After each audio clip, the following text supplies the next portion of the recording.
Hi hello welcome back to our channel.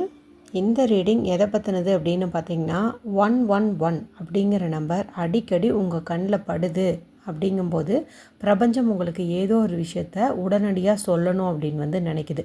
சரிங்களா? நீங்கள் அந்த நம்பரை அடிக்கடி பார்க்குற மாதிரி இருந்தது அப்படிங்கும்போது இப்போ நான் சொல்கிறதெல்லாம் நீங்கள் நோட் பண்ணி வச்சுக்கோங்க. இதுதான் உங்களுக்கு 111 நம்பர் தரக்கூடிய ஒரு மெசேஜ். சரிங்களா? இது ஒரு ஜென்ரலான ரீடிங். உங்களுக்கு பர்சனல் ரீடிங் வேணும்னா ஸ்க்ரீனில் தெரியக்கூடிய நம்பருக்கு வாட்ஸ்அப் பண்ணுங்கள். இந்த ரீடிங் பார்த்துட்ருக்கிற எல்லாருமே இந்த கார்டோட எனர்ஜியை கிளைம் பண்ணிக்கிறதுக்கு 111 அப்படிங்கிற நம்பரை டைப் பண்ணிக்கோங்க. 111 தரும் செய்தி என்ன?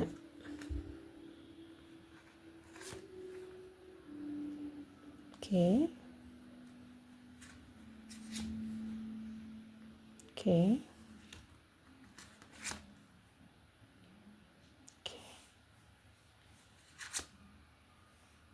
ஓகே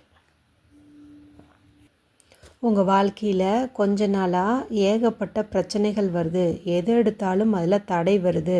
எந்த ஒரு விஷயம் செஞ்சாலும் அதில் எனக்கு சாதகமான ஒரு நிலை அப்படிங்கிறது வரவே மாட்டேங்குது. அதே போல் நிறைய குழப்பம். நிறைய பேர் எனக்கு துரோகம் பண்ணுறாங்க, என்னை ஏமாத்துறாங்க, எனக்கு இந்த ஒரு இடத்துல இருக்கவே பிடிக்கல, சில உறவுகள்கிட்ட இருந்து நான் விலகி இருக்கவே விரும்புகிறேன் அப்படிங்கிற மாதிரியெல்லாம் ஒரு விரக்தியில், அதாவது மன அழுத்தத்துலேயும் விரக்தியிலையும் இருந்தீங்க அப்படிங்கும்போது இந்த நிலை சீக்கிரமாக மாறப்போகுது. உனக்குள்ள ஒரு புது உத்வேகம் பிறக்க போகுது. இனி நீ எடுத்த காரியத்திலெல்லாம் உனக்கு வெற்றி அப்படிங்கிறது நிச்சயம் அப்படின்னு சொல்லுதுங்க. கூடவே பார்த்திங்கன்னா நீ பட்ட அத்தனை விதமான கஷ்டங்களுக்கும் இப்போ நீ குணமடையக்கூடிய நேரம் அப்படிங்கிறது வந்துருச்சு. அதாவது அந்த பழைய கவலைகள்லேருந்து விடுபடுவதற்கான நேரம் இது. கொஞ்சம் உன்னுடைய மனதை அமைதியாக்கு. அதே போல் என் மேலே நம்பிக்கை வை. எல்லாத்தையுமே என்னால் மாற்ற முடியும். உனக்கு என்னுடைய பரிபூர்ண அனுகிரகமும் உண்டு. ஸோ நடந்த எந்த விஷயங்களையும் இனி நீ திரும்ப திரும்ப யோசித்து உன்னை நீயே மன அழுத்தத்துக்கு உள்ளாக்கிக்காத.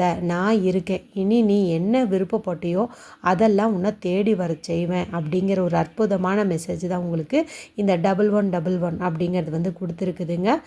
ஸோ இனி பழைய கவலைகளை விட்டு புது மாற்றத்துக்கு ரெடியாக இருங்க. பிரபஞ்சமே உங்களுக்கு துணையாக இருக்குது.